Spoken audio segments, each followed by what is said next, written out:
What kind of a monster asked someone to make such a decision? The back of his throat closed up again. He didn't want to be responsible for anyone dying. He blew out several short breaths in an effort to calm himself. 2 minutes to go. Surely it was a hoax. It had to be some sort of an outrageous bluff. How could he take this seriously? More sweat dampened him as the acrid scent of his fear wafted in the air. His fingers trembled with indecision. 1 minute. Oh God, what should he do? Was this real? Would something bad really happen? 30 seconds. His phone dinged with a text message. Quickly, he grabbed it up and stared at the text. Tick-tock. A sharp pain shot through his chest. This couldn't be real. It couldn't be. Could it? The grandfather clock ticked off the seconds. 5. 4. His fingers hovered over his keyboard. 3. 2. Oh, God! He hesitated. It was too late to type something now. 1. As the clock began to chime, a ding indicated another text message. With dread, he looked at it. Boom. Chapter 1. Nick Delano pulled the car over to the curb. Jesus, Jennifer Golden murmured from the back seat. Her partner, Ty Jackson, echoed the sentiment. Let's go, Lara Grant said when the car came to a full stop. The FBI agents flew out of the car and into a nightmare scene. Smoke roiled from buildings, and people screamed as emergency vehicles blared their sirens and spun their glaring multicolored lights. The acrid odor of fire, the coppery tang of blood, and the unmistakable scent of death filled Lara's nose as a frenzy of activity surrounded the agents.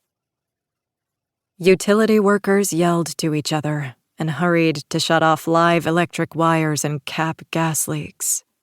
A broken water main spewed a geyser into the air. 20 minutes before, a bomb had ripped through the heart of an NYPD precinct in Williamsburg, Brooklyn. The area was in utter chaos, as uniformed officers fought to establish a perimeter. But how did you contain madness? Looks like what we had on 34th Street, Nick yelled to be heard above the din. Were the two related? The 34th Street bombing 3 weeks ago had killed 37 people and wounded dozens more. Let's see what we can find out, Lara yelled back. Jennifer and Ty took off, while Nick remained close to Lara's side. Her lungs tightened against the smell of diesel and smoke. She took 3 steps forward and spied a police officer's badge on the ground. She stared at the gold shield, drew in a deep breath, and retreated to the unemotional place inside her that had gotten her through so much in the past. Aware that she was potentially messing with an active crime scene, she bent down and picked up the badge and placed it in her pocket. There was no way she wanted it to stay on the ground where it could be stepped on or run over. She didn't even want to think about how it had wound up separated from its owner. And she definitely didn't want to think about the body parts that lay strewn across the area. Nearby, a police officer appeared to be arguing with a member of Homeland Security, while an FBI agent watched. The pissing match between the agencies had already begun. It might have been funny if the stakes weren't so damned high.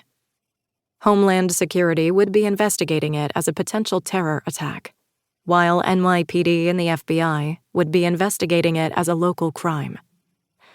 The more agencies involved, the more potential for a complete clusterfuck. If the 2 bombings were related, then somebody was using the city of New York as a personal game board, bringing death and destruction without warning. Her stomach clenched at the thought.